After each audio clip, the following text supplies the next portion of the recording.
Halo warga Tangerang, balik lagi dengan gue Botang. Di episode kali ini kita sedang berada di kawasan Tangerang Utara, tepatnya di pesisir pantai dan di lokasi tempat pelelangan ikan Cituis Paku Haji Kabupaten Tangerang.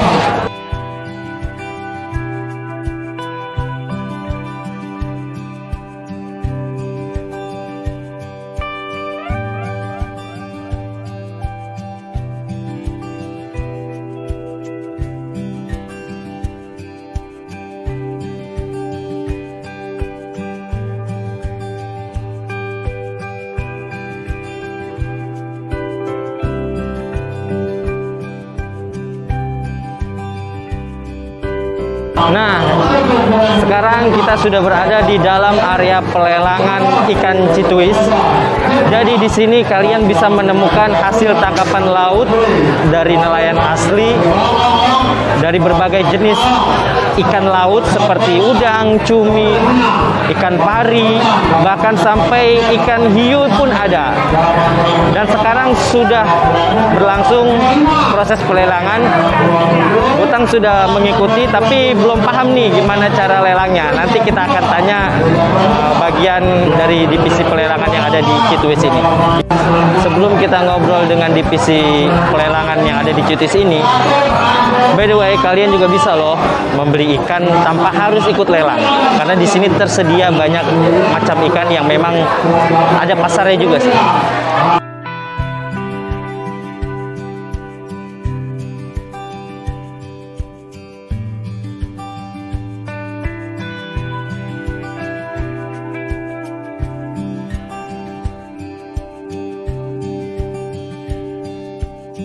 Oke, kali ini Botang sudah bersama dengan salah satu nelayan yang baru banget pulang nih Pak ya.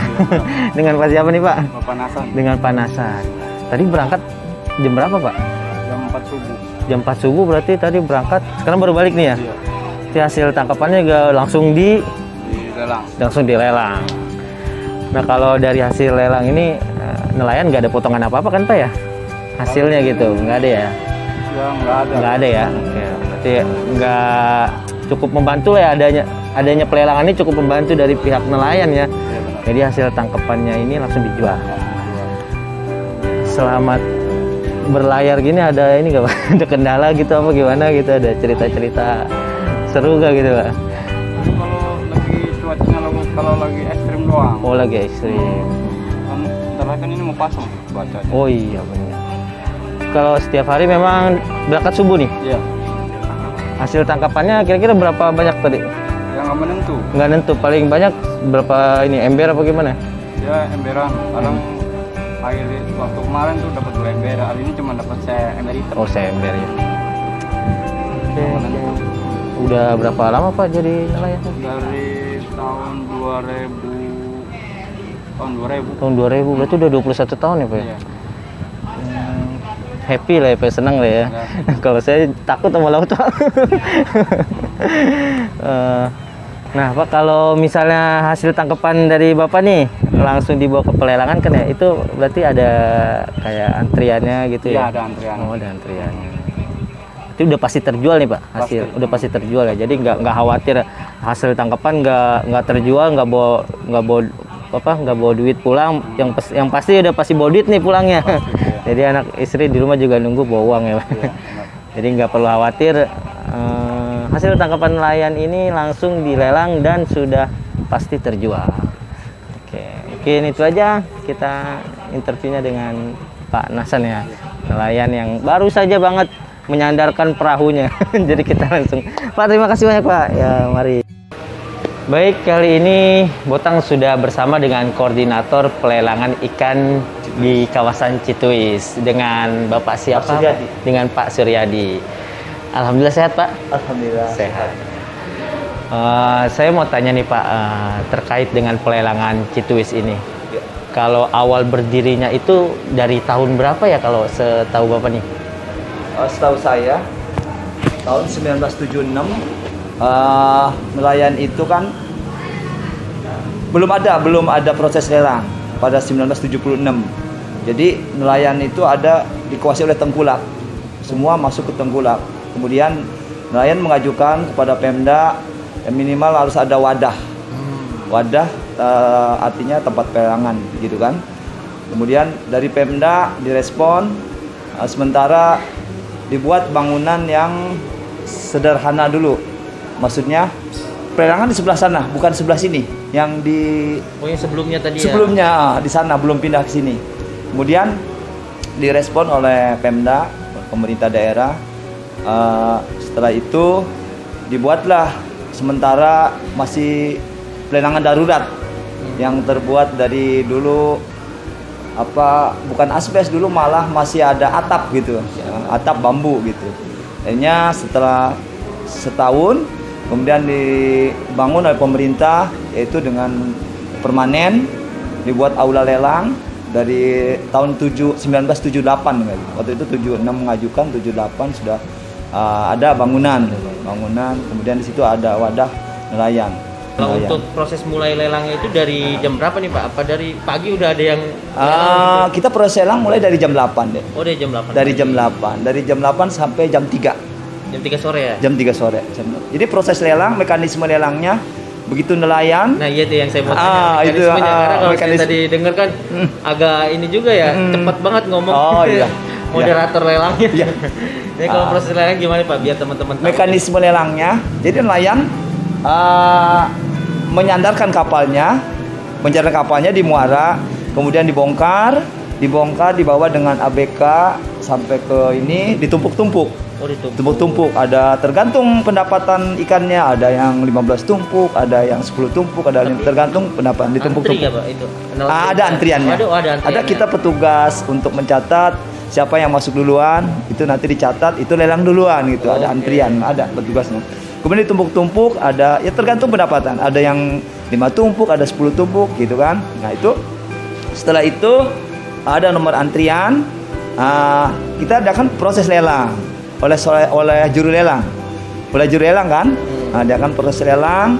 Proses lelang itu mana yang tertinggi, maksudnya si pembeli yang tertinggi harganya, nyautnya harganya, itulah yang diberikan oleh si juru lelang. Tapi kalau pembelinya itu harus apakah ada proses daftarnya atau? Oh iya. Si pembeli bakul kita upayakan dia ada jaminan 2 juta minimal. Oh, berarti ada deposit berarti. Ada deposit. Jadi jadi yang jaminan 2 juta itu bukan berarti untuk bayar lelang, bukan. Itu jaminan saja. Jadi suatu saat dia misalkan sudah dapat setahun atau 6 bulan dia keluar dari pelelangan ikan, silakan ambil yang jaminan dia 2 juta gitu. Diusahakan dia begitu proses lelang, begitu lelang hari ini terus langsung bayar. Diupayakan seperti itu. Tapi yang jaminan yang 2 juta itu antisipasi. Karena banyak pembeli yang akal juga gitu kan. Iya, itu antisipasi. Begitu lelang terus dia kabur, kemudian tidak balik lagi. Nah, itu kita antisipasi seperti itu. Tapi dengan adanya jaminan yang 2 juta itu, ya seandainya dia ngakal atau misalkan ada yang niat kurang baik, nah itulah sebagai jaminan. Jadi kalau untuk proses bayar, kalau tadi saya lihat ada loket-loketnya Betul. juga ya. Jadi ada loket untuk bayar ya. Di sini loket nelayan. Oh, yang sebelah nelayan yang maksudnya sebelah nelayan menyerahkan kartisnya, kemudian si nelayan ngambil uang di sini. Setelah dihitung, kemudian dibayar ke nelayan. Kemudian yang loket yang satu, maksudnya kasir penerima dan kasir bayar. Nah, ini kasir penerima dari nelayan. Kemudian kasir bayar. Kasir bayar itu maksudnya ini kasir bayar yang ini. Kita bayar ke nelayan. Yang ini, kalau ini kasir nerima. Kasir nerima itu maksudnya si bakul bayar, si pembeli bayar. Kemudian itu masuk ke kita. Jadi ada 2 loket khusus lah, ada nelayan sama pembeli. Iya, ini kasir bayar dan ini kasir penerima. Ada 2 loket. Gitu. Jadi kalau si nelayan tidak diambil retribusi. Kemudian kalau si bakul ada 3,5%. 3,5%. Sesuai dengan aturan. 3,5%. Kenapa kalau untuk si pembelinya ini, kalau untuk sekarang nih, apakah sudah memenuhi kapasitas nih atau bisa nerima untuk pembeli yang mau masuk lagi nih atau gimana ya Pak? Kalau untuk sekarang nih? Sebetulnya kalau kita bicara di sini kan ada pedagang lokal dan pedagang dari luar. Kita tidak membatasi pedagang luar, silakan saja. Kalau memang mereka tahu tata cara lelang, kemudian dia naruh jaminan, silahkan. Banyak sih orang-orang dari luar juga, dari Tangerang, dari Kota Bumi, dari Parung Panjang. Mereka pertama belajar dulu dengan bakul yang lokal, kemudian setelah ini lepas dia setelah ngerti, dia mandiri. Dan Gitu. memang kalau lihat banyak juga yang tukang ikan yang memang ada di kampung belanjanya di sini juga Pak ya. Betul, di istilahnya sini ya. juga. Mereka beli dari pedagang lokal. Dari pedagang lokal, maksudnya pedagang yang lelang, kemudian beli dari situ. Ada juga yang langsung, ya karena memang sudah ngerti lelang, mereka langsung, ikut transaksi lelang, dijual ke pedagang. Ada dua proses pembelian lah istilahnya Pak. Ada yang lelang, ada juga langsung ke itu ya. Oh, yang mereka, yang maksudnya pembelian yang langsung itu, mereka dari hasil lelang juga. Hasil lelang. Oh, dari hasil lelang. Dari hasil lelang, mereka si pedagang-pedagang yang keliling atau di pasar belinya dengan yang sudah dilelang, maksudnya dapat dari lelang. Ya, tetap wadahnya adanya di pelelangan. Adanya aja, di pelelangan. Ya, Oke, seperti itu. cukup jelas banget nih Bapak tadi menjelaskan dari Sama-sama. A sampai Iya. Z. Ya ini sih jadi pencerahan buat Amin. teman-teman warga Tangerang yang memang Amin. kalau misalnya kesini agak bingung nih. Oke baik Pak, aduh terima Ya. kasih banyak. Cuma itu yang Bapak bisa informasikan. Ya, ini udah jelas banget nih. Tadi Alhamdulillah. dari sejarahnya Bapak jelasin Oh, sampai iya. caranya, Iya, bayarnya langsung gimana. mekanisme. Udah jelas banget menurut saya. Jadi buat warga Tangerang Amin. Harusnya bangga sih ada pelelangan. Ini Kabupaten Tangerang yang paling ada 3 TPI. Oh, 3 Tronjo, pelelangan ya? Tanjung Pasir dan Cituis. Ini yang terbesar. Oh ini yang terbesar. Yang terbesar, Cituis. Yang terbesar ada di Iya. Paku Haji ya Pak ya? Iya, kemudian retribusi juga PAD-nya paling terbesar. Alhamdulillah. Alhamdulillah. Untuk Kabupaten Tangerang. Jadi buat warga Tangerang nggak usah sungkan-sungkan ya Pak ya kalau mau Silakan. kesini ya. Silakan. Belanja ikan di Ikut sini, lelang, ikut lelang. Ya. Oke, Harganya silakan. ya murah lah ya Pak dari yang di luaran ya insya Allah ya. Bagian di luaran pasti, karena yang di luaran sudah ngambil untung kan. Betul, kalau di sini langsung dari Langsung dari hasil hasil laut. dan segar. Betul, segar ikannya masih. Ikannya juga banyak-banyak, tadi ada ikan hiu juga sih. Anak hiu. Anak hiu asli dari Tangerang. Oke, terima kasih ya Pak ya. Oke, mari.